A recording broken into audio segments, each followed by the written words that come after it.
Welcome to my channel. My name is Lisa Alistway, and on this channel, you will find a variety of inspirational and informational videos.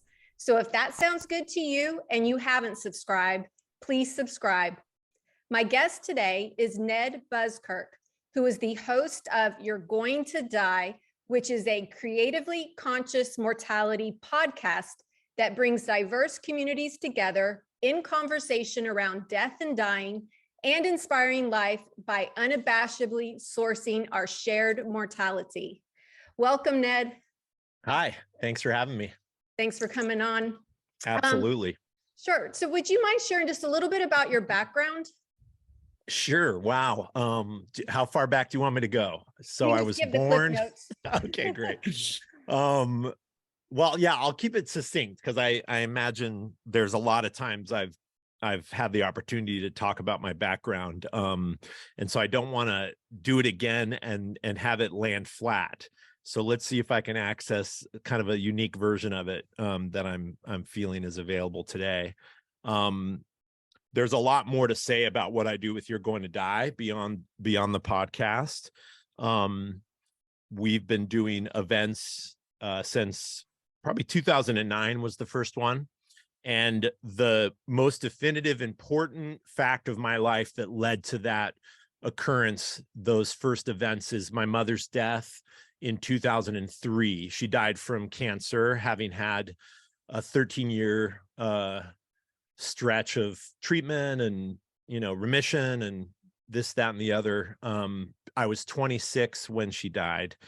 And the trajectory between that occurrence and the first You're Going to Die, and I mean the first event that really was a place for people to gather and grieve together in community. That trajectory, it's important, and I don't need to get into all the details, but it really was like a journey influenced by that loss. And while I lived in LA for several years after she died, it was a time for me to be in bereavement and in grief and in therapy, and also really get clear, not just on, my relationship with my mom and her death and life, but also like what it could mean for my life. And the shift I made, the transition I took to leave LA and quit my job in sales, to come up to San Francisco, to go back to school, all of that would lead to me doing an event that would eventually be called You're Going to Die. And after my mother-in-law died then in 2012, that space, that event really became overtly a place for people to gather who also wanted to be in community and be witness and grieve together and name their dead and talk about their lives and talk about their deaths and do it visibly and vulnerably. And so that's kind of the short nutshell version of why you and I are talking. Awesome. Awesome. Well, that is a really interesting, very common story. We all are going to have this death and dying come into our life, and then the shared mortality that we all face. Could you share a little bit about the mission of what You're Going to Die podcast organization is? Yeah. So just to be really clear about what the organization is, the podcast is just creating another access point to what we do. These events that we've been doing for over a decade are really the heart of our mission. And that is, like you already shared with the viewers, that is a version of creating creative space for us to gather and source this inevitability and be in our grief together visibly and talk about our losses and talk about death and dying, not just what we've lost and what has died in our lives already, but the inevitability of these things in all the ways, not just in, a mother's death, but also in breakups and the loss of a pet and diagnosis of cancer and the ways these things are also versions of loss and dying that aren't quite to the point of us and our own death, but change our lives. And my hope has always been, not that we could make death any better in being in these spaces together, but that we could source this fact of life to inspire a deeper experience of being alive, and maybe at a minimum just know that we're not alone. because I think that there's a risk in trying to frame these efforts as making it better or trying to fix. There's nothing that fixed my mother's death. There's still a lot of heartbreak around that. To this day, almost 20 years later, you know, I'll burst into tears remembering how hard that was, and the specificity of those lonely moments in that last week of her life, and the trauma and devastation of losing a mother when you're just in your mid-20s. Mhm.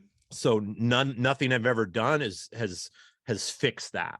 But there's a place I've been able to create for myself, and no surprise, it turns out other people need it too, to be with others in it, and face it, as confronting as it is, as difficult as it is, face it and source it for inspiration, you know, connectedness, maybe more aliveness.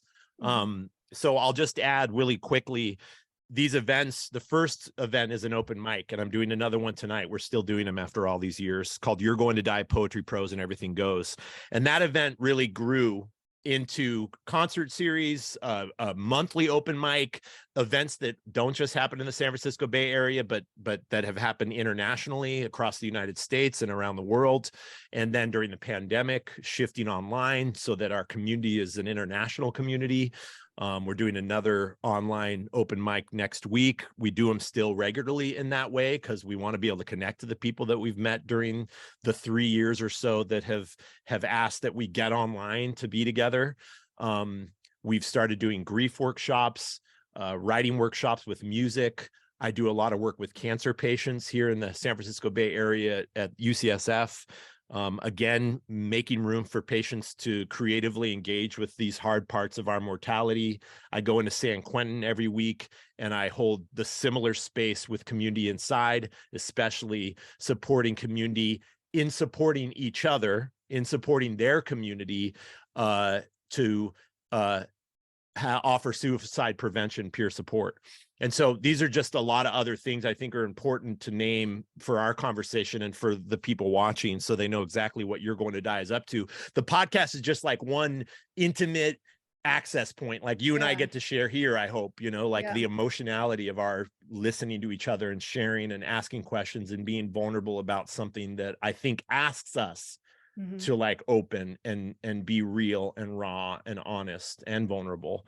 The podcast is like the smallest version of all these other things.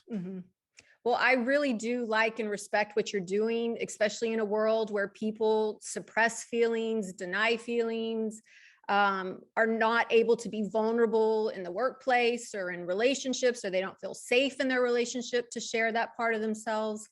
Or they also don't feel like their therapist gets them, or, you know, like that's not like the healthcare system has let them down.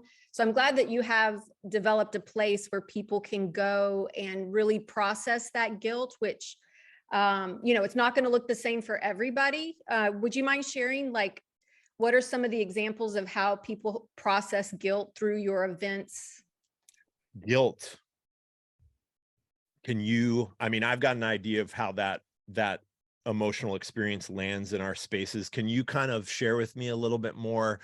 Well, I mean, it can come in lots of different forms. Yeah, You go know, ahead. some people might have survivor guilt, you know, like if they have a loved one they were in a car accident with, they survived and the other one didn't. And so they have that kind of guilt. That's just like one example, but you know, there's so many emotions that come up with grief.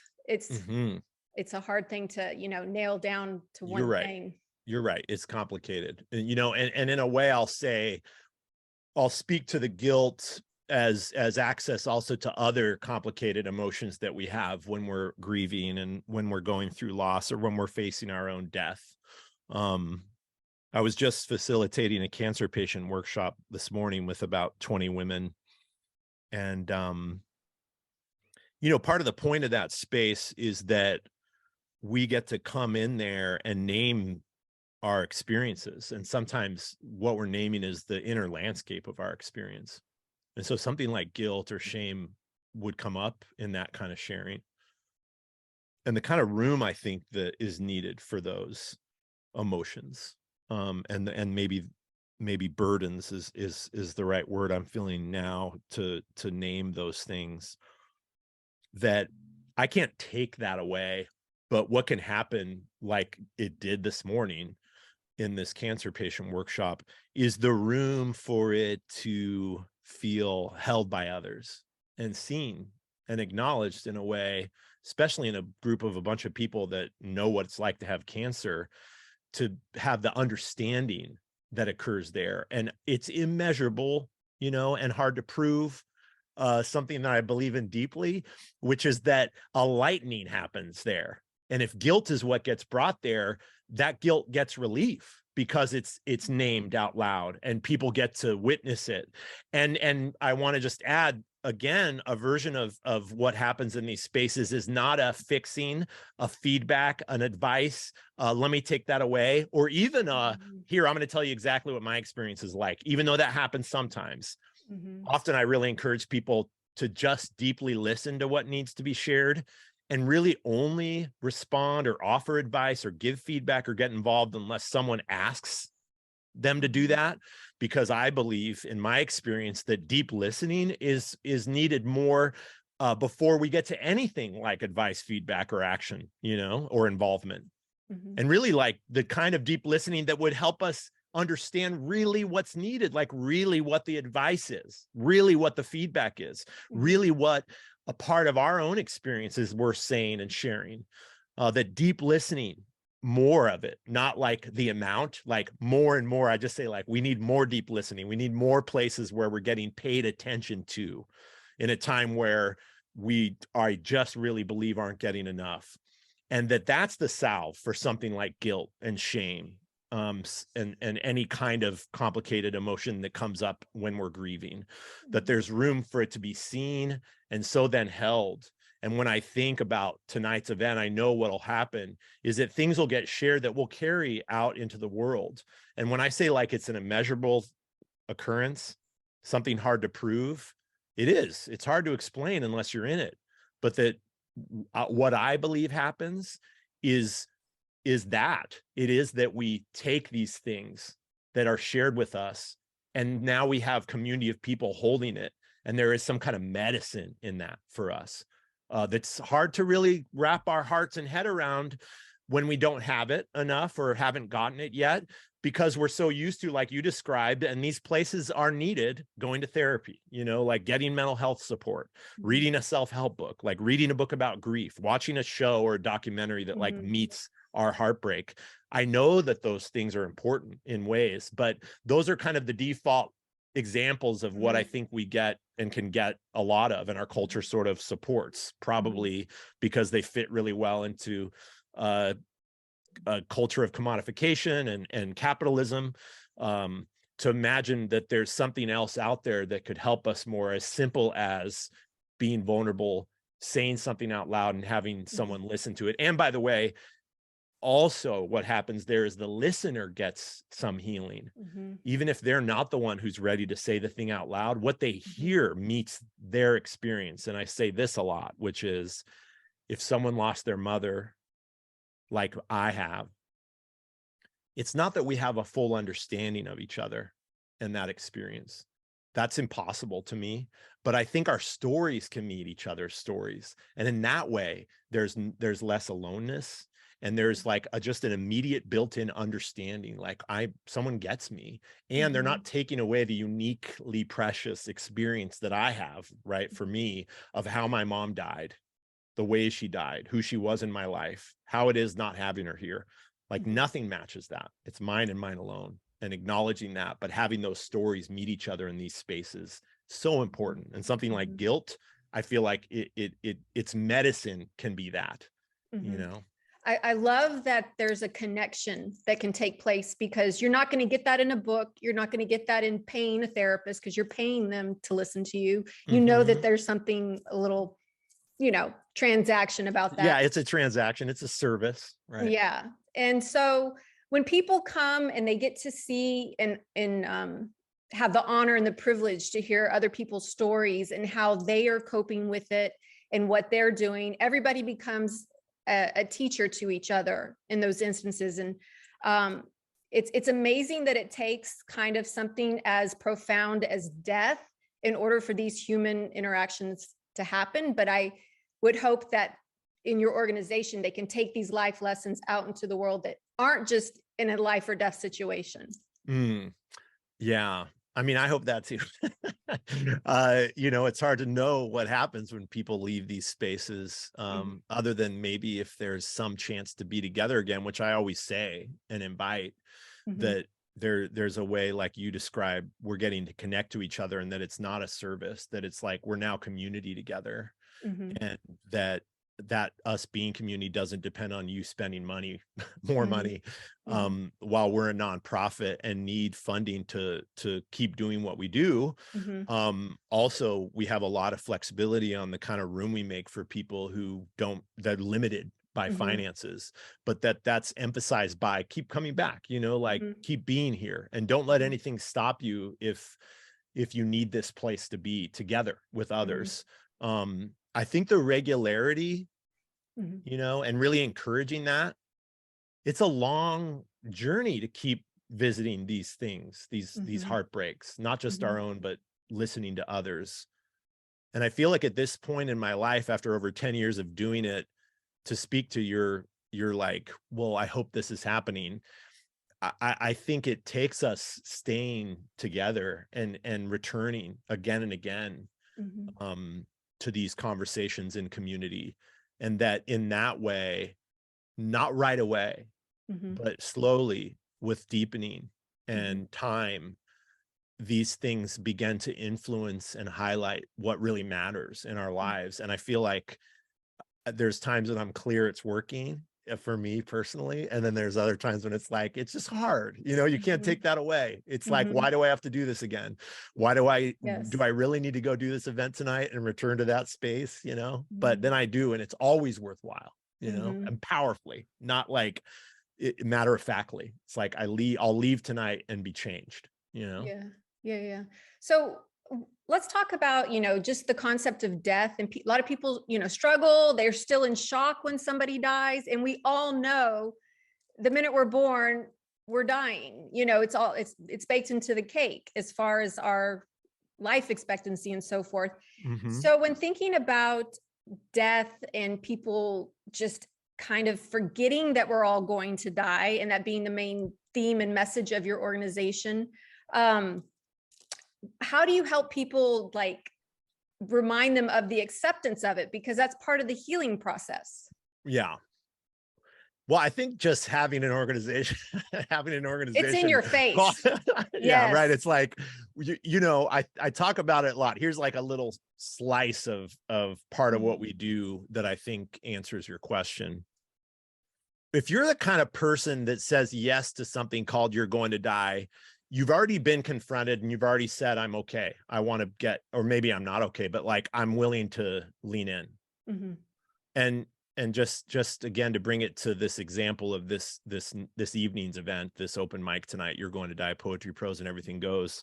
Part of what's going to happen there has already started happening, because people saw the ticket link and the name, and they said yes already, and they bought a ticket. And so then it's curating the experience, a community of people who are willing to show up in that difficult conversation, in that difficult space, sometimes difficult, often difficult, but that it's built into what we do in that way. My general answer is, well, we're confronting naturally being an organization called You're Going to Die, but then these little slices of what we offer, these workshops, these open mics, these concerts, they're all constantly, don't forget, remember you will, Yeah, because when people get busy with life and they start worrying about petty stuff and fighting over small stuff, or just focusing on the wrong things like materialism,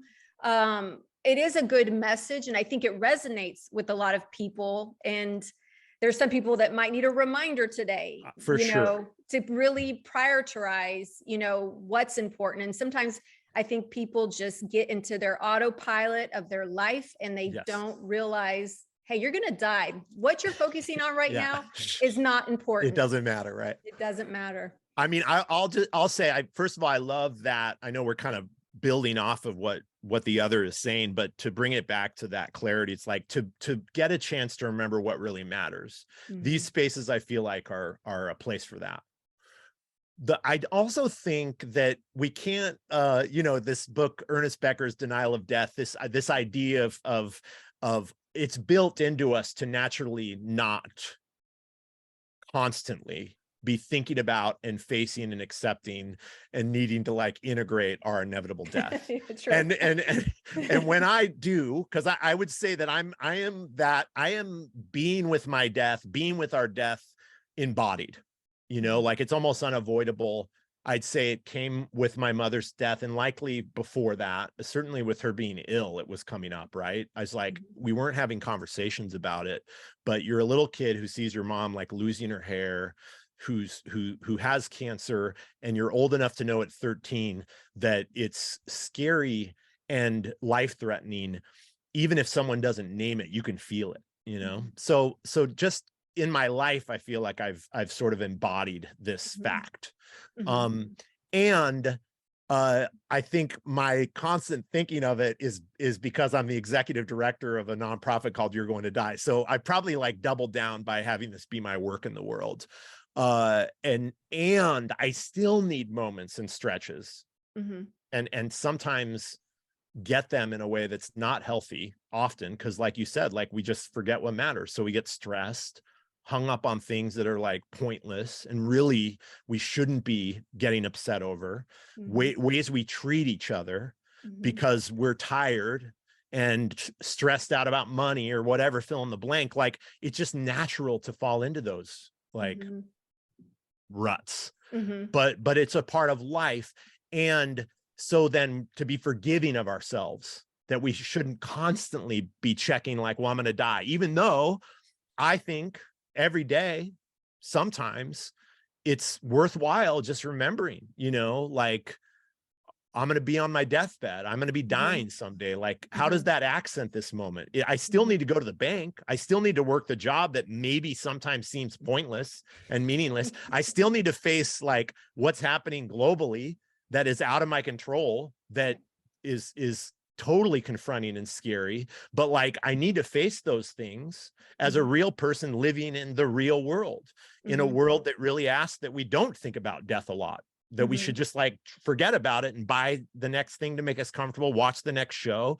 And just knowing also we need those stretches. So this is a balance, this like, I'd say work-life balance, but like a death-life balance. Feeling the need for that. Me personally, really needing it. Yeah.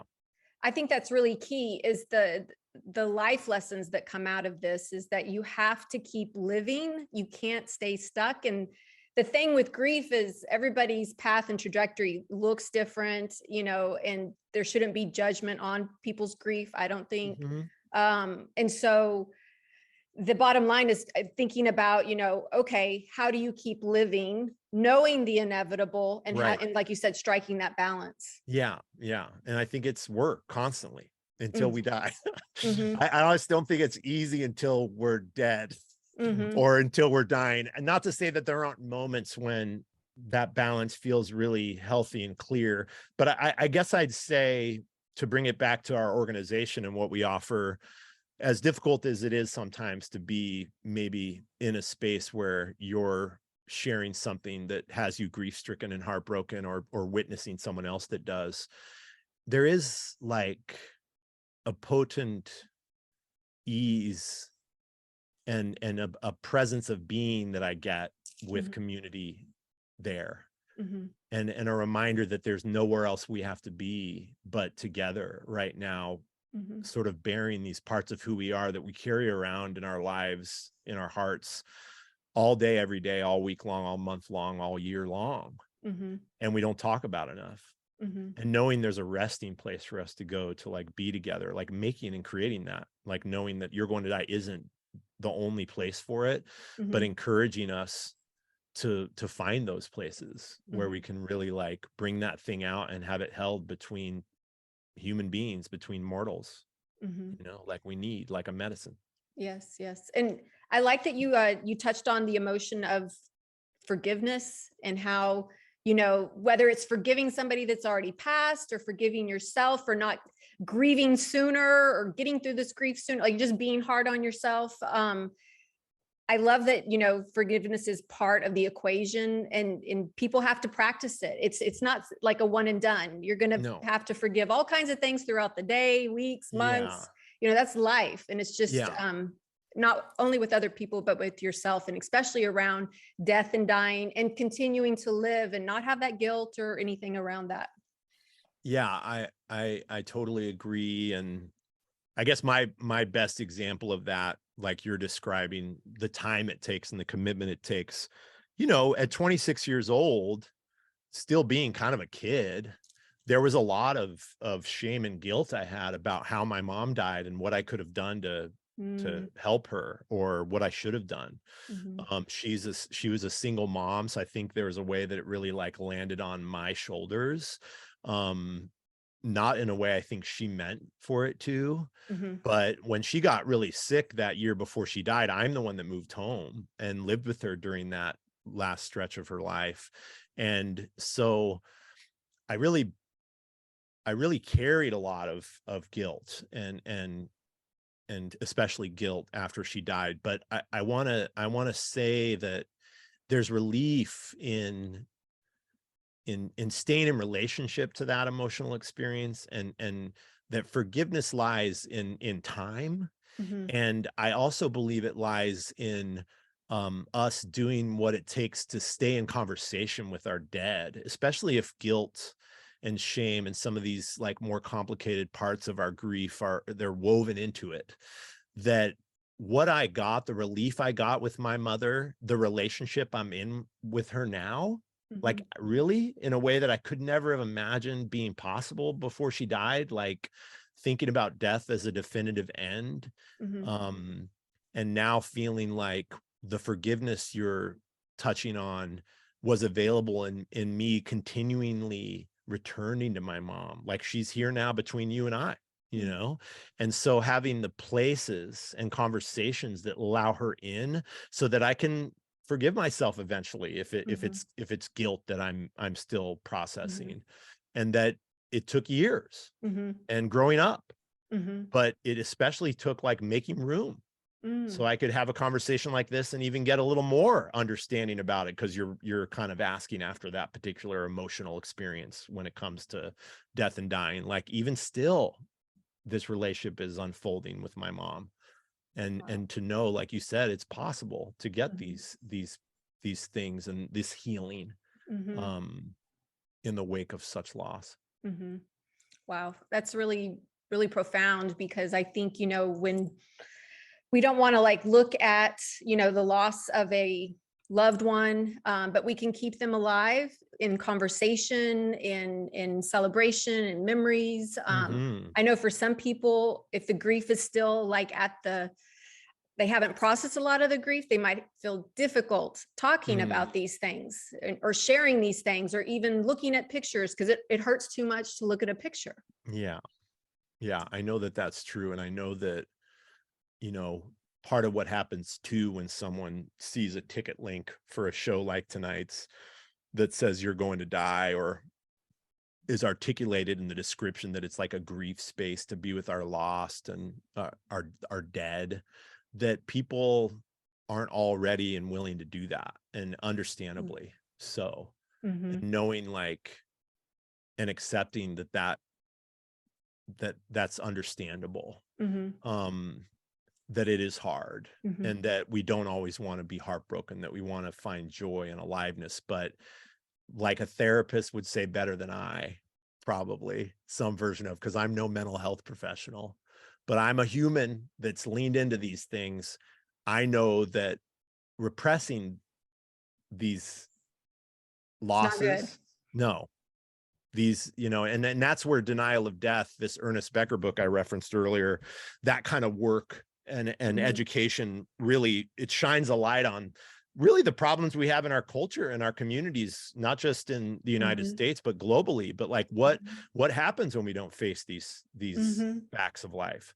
We're living it. I would say a lot of the problems we're facing in the world are somehow connected to not making room for what really happens, like what really is going on. And so then what really matters, you know? Well, we definitely don't talk about these things in school and education. No, It may not be talked in our families. I know. not in my school. No, but I know, like, obviously if religion is at the heart of like a family, you know, death and dying is addressed if you have religion, but not everybody grows up in those environments. You're right. And so we definitely have a disparity around this conversation, and people don't have the skills a lot of times. Or if they do, they're not sharing them in a way that is received by others. So it's not just a US problem. This is global. Yeah, I agree. And, you know, much of what I do with You're Going to Die too, by the way, just to touch on a point you made, is really, it's influenced by what you described, which is the time I spent, especially in high school, with my involvement in church and the youth group, because it really was a place to come and get witnessed, you know, get heard, to be able to share my heartbreak and have a community like be with me in that.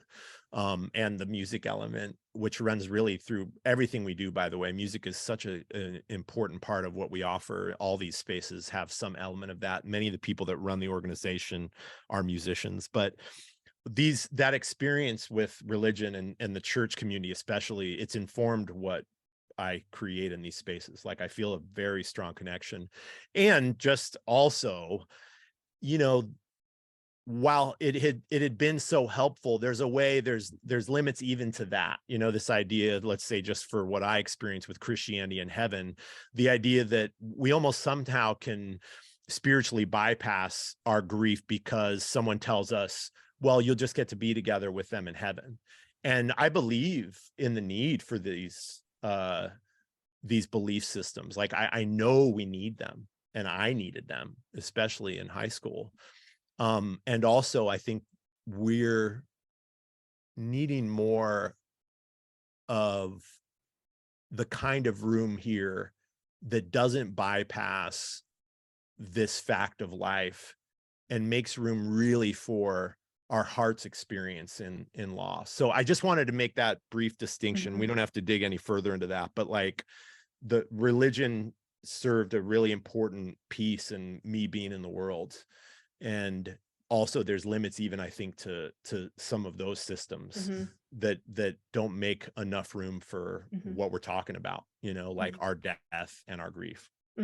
Yeah, have you heard of the term toxic positivity? Sure. Yeah, that's definitely an area that I can see might get misused in the area of grief and loss. Yeah. Like, you know, it's like, oh, the toxic positivity, just let people feel what they need to feel, even if it's bad and horrible and miserable. They've got to suffer. It's part of the grieving process. Yeah. And that the practice, I think, you know, not saying you shouldn't believe in heaven, but that what we could practice a little better is not using those kinds of things as a default response to someone's heartbreak, that we could say, I can make room for how much this hurts. And that alone, the need for that alone, how much that isn't happening enough. I don't think it wasn't happening enough in my life.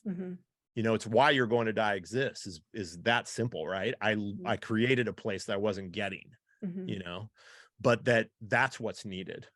And also, you know, more power to you if heaven waits for you. You know, I really respect that and honor that, but let's not just jump to that as a quick remedy for someone who's in deep grief. You know? No bumper sticker therapy here. We can't can't do that. Well, that's really cool. So you've interviewed quite a few people on your podcast. You've done a number of these events. Would you mind sharing maybe one example of something that really touched you that we could all learn from? Wow. Just one? I mean, however many, like a couple, however you want to do this. Yeah, no. I didn't want to say favorite guest. I get it. We only have so much time. Yeah. Well, yeah, well, let me just talk a little bit about the podcast because it is sort of a Okay. new favorite. And I feel like it's kind of maybe how you found You're Yeah. Going to Die. Yes, I had interviewed Amar Atma. Oh, cool. Yes, Yeah. very cool. He's Yeah. And I incredible. saw that y'all had a conversation as well. I mean, That's he's so cool. amazing. He really is. Yeah. Um, yeah, Amaratma was such a good episode. Chatting with him was so good for me personally. I think that's part of it. Let me just say that. First of all, sorry, a little background is I've always loved the podcast medium. And I know that there's like 4 billion other people who started one in the last few years. I was Yeah, you get it. We both get yeah. it. But when they first started being an option back in like early 2000s, I started one and played around with it for a while when Apple like allowed you to be able to create one. And I did that for a few years, and the timing of that was like it ended up being a place, the podcast, even back then, for me to showcase other people's creativity and their creative being in the world. And then the You're Going to Die event started, and really right around that time, back in 2009, I stopped doing the podcast and I started doing the events. And over the years it's grown and grown, but I've always kind of kept the podcast in the back of my mind, and felt like that's a good way of being in this work for me. It's like, what can I not stop thinking about? That's the thing I need to do.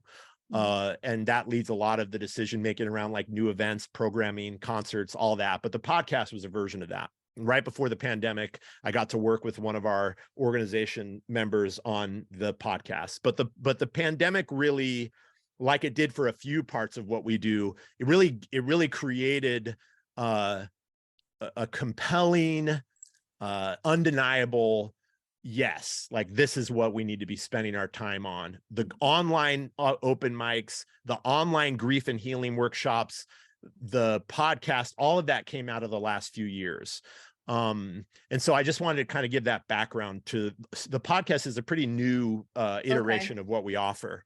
And it's my favorite. It is such a nice place. Both what's special about it is that I get another version of what I get, say, at the earliest iteration of You're Going to Die. I get to like be, which I'll say is my selling point up against the 4 billion other shows. I get to cry and record it and talk to someone I'm pretty excited and honored to get to talk to.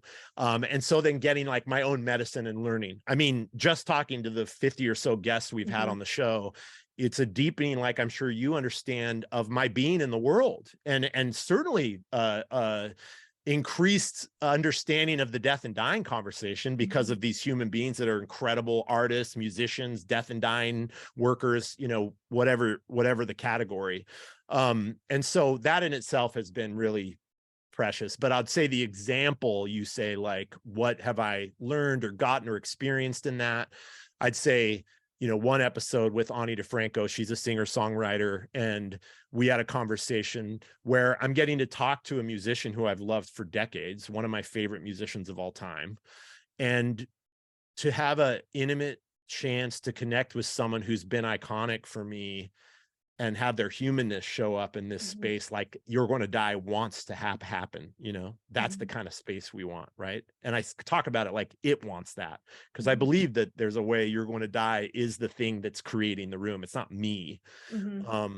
But getting to talk to her and feeling the emotion between us, her talking about her father's death, that kind of stuff transforms me. And I bring it up as an example because it's there then to listen to. Like, your viewers can go and check that episode out and they'll know what I'm talking about, whether they like our music or not. You get to like be in these conversations with people. And that's what the podcast gives a glimpse of as the highest, easily accessible version of what we do. You can't come to the open mic tonight. We don't record it purposefully. It's not streaming, but you can jump on. Is it a privacy issue? Is that why? I'd say yes, in that you can bet the kind of things that come up, I think, really sort of demand, without overtly demanding privacy, they demand it. I also think, Lisa, that there's like a preciousness to the time that has us lean into the fragility of life, knowing that it just is ours to share with 50 to 100 people. Mhm. No one else will ever see it again. We'll never experience anything like it again. And I have to name that, you know, it's like, we're not videoing this. Mhm. This is just ours. Don't Mhm. worry about it. Whatever you share won't get put Mhm. online. You don't have to think about social media. Like, this is just us. It's just ours. And that's not to say someone doesn't sometimes like grab a quick video or Yeah, take a yeah. picture, but that the invitation is like, let's be in how precious Mm. and fleeting and fragile this is together. But the podcast is captured, and Mhm. and it still kind of cultivates that like togetherness. Mhm. The like precious moment is going away as soon as Mhm. it's arriving. Yeah. And the Ani DeFranco conversation is like a pretty nice version of that. But the podcast, for your viewers, I think it'll give you more of a sense of really our Yes. mission and what Yes. we're about, the kind of spaces we cultivate and care about. So Well, thanks I'll for asking. definitely check out that podcast. Yeah, do. And I think it's great that your events aren't recorded after listening to you, because I think people are more likely to show up and be more authentic in those Yeah. moments, rather than think, oh, the camera's on me or the video's on me, or I don't want to say anything stupid, or, you know, so I Yeah. think that's probably very strategic on your part to keep it, you know, very quiet and very present and just closed You're to right. that I think it audience. it took some learning Hmm. over the years to really get that, but I almost feel like I said, You're Going to Die kind of does what it needs to do. And Yeah. I guess I should say, like, it's not like a being or a spirit. Hmm. It's more of a community occurrence, but the Hmm. spirit of community, then, if Hmm. You're Going to Die is a spirit, it's a spirit of community. It figures that stuff out, right? Hmm. And so almost naturally, Hmm. like I say, sometimes we did a conference called the Innocence Conference in Arizona. This is a part of our prison program. We do a lot of work with exonerees, especially exonerees out of Ohio, people that are imprisoned who weren't supposed to be, who are innocent. We did an event there, and there was a moment I didn't say what we're talking about. We just started this open mic space. It was like a restorative justice open mic. And it was a place for people that had been in prison, for their families and friends, for the legal aides, the legal team, for people to share the grief that Hmm. they have, the heartbreak they have going through and doing this work and being in this conversation of freeing people who Hmm. deserve to be freed. And it was immediately intensely emotional, and the tears were flowing, you know, and people were cracking open and sharing really intimately together with strangers. And at some point, someone from the conference came in with a camera, and someone's hand leapt up in the middle of that room, and they handled it. I didn't know what was happening, but it's just what I'm trying to articulate is, I appreciate the acknowledgement, but also there's a way the community knows. It's like, this is not, do not record here. I want to make sure, you know, someone came in with a camera. It was intense, but it was also needed. It was like, you're right. Please don't take any video. Please don't take pictures. This is a private space. And so I'm trying to acknowledge the spirit of the Hmm. occurrence almost lends itself to that. And over the years, it's gotten refined Hmm. in that way. And the last thing I'll add really briefly is that um, the the the piece about really letting ourselves in a culture that kind of demands constantly that we're visibly available, like how we're doing, how we're feeling, look online, check out my status, Yeah. and acknowledge it, you know, to think we're returning to some old way of being in just a room that 40 years ago no one was videoing it or posting Hmm. online. But it's what we need still, to know, like, that's what we're returning to there, Hmm. to that's the connectedness that happens. Like, Hmm. in a way, even that alone Hmm. is what we need. And it might, almost has nothing to do with death and dying. It's Hmm. just, we want those spaces to like be together and be seen and be connected and remember we're not alone. Like, gosh, so Yeah, important. definitely like a sacred space, you know. Sacred, right? Yeah, Yeah, I yeah. think so. So your organization's a nonprofit. Uh-huh. Where would you like to see your organization 5 years from now, 10 years from now? So I kind of joke that being an organization that's so committed to our inevitable death and things ending, maybe to a fault, there's this element of like, do we need to plan that far out? Like, does it make any sense? Does it make any sense? Um, and I think over 10 years in, trusting that maybe it's okay not to be so clear about where we're going to need to be in 5 or 10 years. Not that it's not a good question, and not that it's not something I should probably lean into a little more, maybe as sort of a business, if we can even call it that. Um, I think my answer to that is it served us well to be paying attention here for what's needed. And that I think it remains to be seen what is needed in 5-10 years, but that it'll be clear if we're tending to this time as much as we can.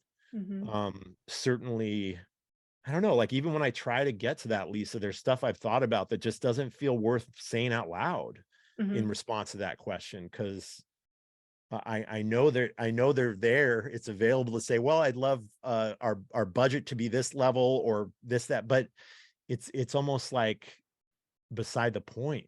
It's almost organization run. So it's like what the organization's going to reveal Kind of, yeah. and I think drive so. it Yeah. forward. And the people in it that are always making the needed decisions based often on kind of our own mortal experience, doing the work and going through life.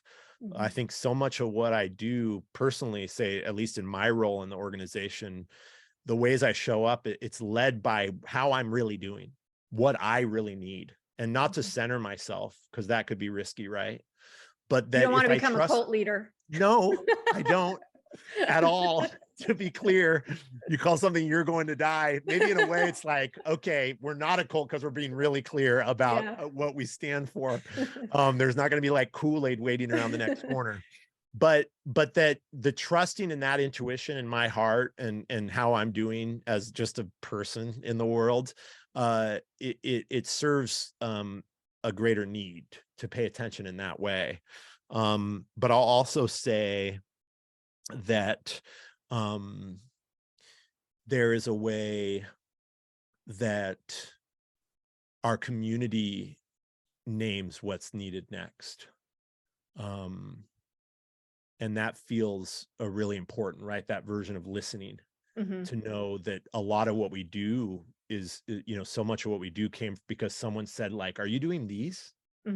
Like, have you ever thought about offering this? And just knowing if we're paying attention deeply enough, these answers about 5 or 10 years will get revealed slower than if I had to do a presentation and a PowerPoint in a meeting about 5 or 10 years out, but they will be revealed. Yeah. And so how do you keep the community together, or to keep that conversation or that connection? Well, I think it's a good question. Yeah. I think having regularity of our spaces, getting back to doing our monthly in-person events here in the San Francisco Bay Area is a version of that. Knowing like we're still in a pandemic. It's still a weird and complicated time. There's been a lot of change in this city. A lot of I think our community has moved on and left the area, but trusting and proving already with 3 or 4 or 6 live in-person events that we've done in the last year that people need it. And so then just committing to like, we'll do it every month, like no matter what. It's not even about like we need to make money. It's like we need to make the space, and that we need to get back to like growing and tending the community in that way. That's part of it. But also in a way that connects to the podcast, just offering the online presence, our social media, Instagram, Facebook, Twitter, TikTok, there's ways that, coupled with where we're at with the podcast and really leaning into, again, avoiding the cult leader vibes, but also really trusting that part of what has happened and grown with You're Going to Die has come from me leading the organization and hosting the events and facilitating the spaces, really being a presence online more than ever. And even down to like sharing videos, some that are lighthearted and funny, but also often that are like heartfelt and vulnerable.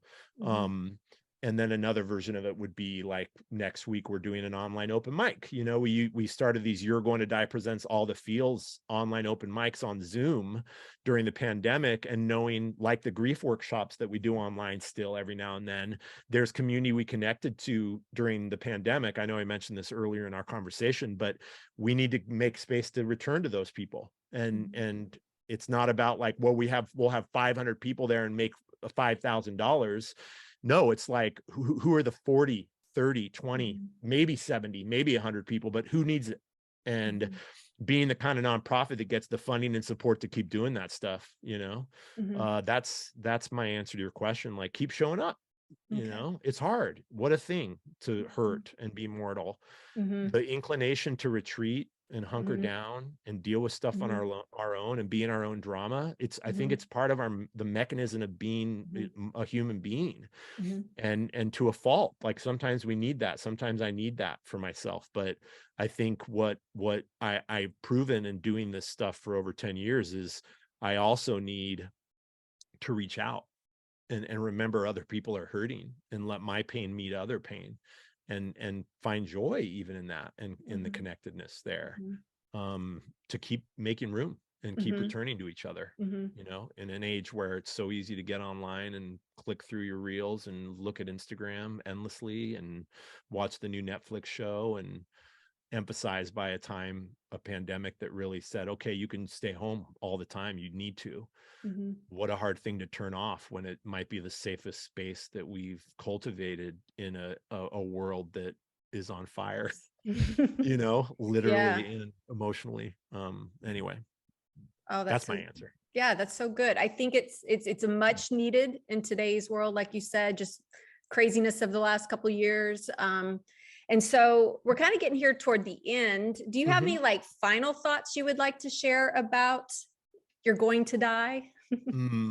Well, I would just encourage people to connect and reach out, and I mean it. It's hard. Like you should be finding community where you live, right? And if you're ready to be in person and able to be in person, more power to you. But just finding the ways to connect to people that care, and understand feels so important. I think that's what You're Going to Die offers, and so I just encourage your viewers, your audience, to not just like seek it out, but create it for one another. And that is uncomfortable. It's hard to take that risk, but I just want to be someone in the world who can tell you that it's worthwhile, as hard as it still is sometimes for me. As much as I feel like, God, do I need to go out in the world tonight and Yeah. hold that space again? I feel that. I Yeah. feel the resistance, and I know what's waiting for me is the reminder tonight that I'll get, which is it's totally worthwhile, and it makes my life better and more meaningful and deeper than ever before. Yep. You can definitely find some meaning and purpose in grief if you work through the feelings. If you don't, you're not going to get to that end or that other side. Yeah, I agree. You Yeah. know, and it might never go away. You know, I don't never want to be like that reminder, right? The caveat of like, this is part of being alive. You Right. know, part of being Acceptance. alive is accepting, right, that we will lose everything, Yeah. and that accepting what we've lost already. Yeah. This I'll end with this moment in the cancer patient workshop today, where someone was talking about getting a new diagnosis based on their numbers.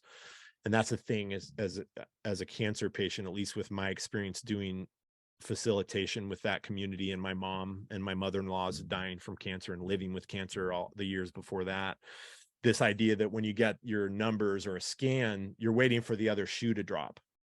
And I hear that, and what I realized, I didn't say this in the group today, but I want to share it with you now, and it is that the shoe will drop.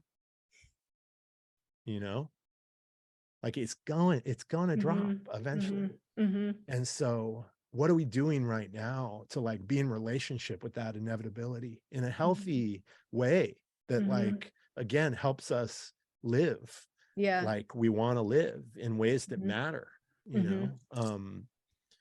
And again, I wouldn't say that in the group because it, you know, it's complicated in these more specific versions of the conversation, but it's something I believe. Like, I want to know that my tending to my inevitable death will make my relationships with my kids deeper and more meaningful. That'll make my partnership, you know, with my wife and their mom deeper and more powerful, with my community, with my friends, with you. Like, something about leaning into this makes you and I connect more deeply in a meaningful way.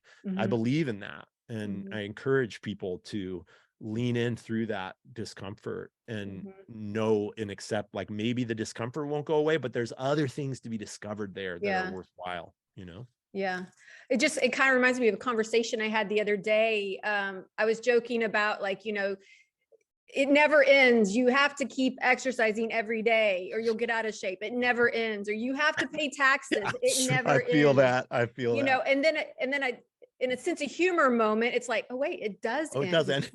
it does exactly. eventually end. Yeah, right. So, I Exactly. mean, again, find the lighter side of life You're to right. all of this. You're right. It's hard. It's hard, right? It's hard to imagine. Well, taxes will end when I die. Yeah. But there is that element that I think our culture could actually stand to gain from, which is this acceptance with death in a way that, like, there is relief maybe there. There is a way that we're returning to something that's a part of who we are, that we are made of life and death, that we're meant to be mortal, we're meant to die. And so that inevitability, maybe there is risking, right? And acknowledging that I don't want anyone to take their life. This idea of Don't give finding up. that relief to, I don't want anyone to give up, but also, like, maybe we need to be a culture that makes more room for this thing as not like a failure or like a sad thing waiting at the end, even though there is sadness and grief obviously woven through this stuff, but that it's a part of us, that it's in our DNA. Like you said, we were born dying. Like, why not practice being that more in the world in a way that, like, helps others, helps us Normalize and this, others. please. Yeah. And I love that you're doing your part. I appreciate that. And, Thanks, Lisa. thank you so much for coming on and, sharing your story about your mother. And I know that that's one of the most, profound losses we can experience in life. And it doesn't get easier, but, like you said, she's with you. She's with us in this conversation. She's always around. And you're carrying her legacy. So I commend you for that. I feel that. Thank you so much for that. Thank you so much for having me on. This has been really nice. Appreciate you making time for me. Yes, thank you. And appreciate you making time for me. Absolutely. If you guys like this video, be sure to give it a thumbs up, leave a comment down below. Don't forget to hit the subscribe button as well as the bell to be alerted to when the next video drops. Thanks for watching.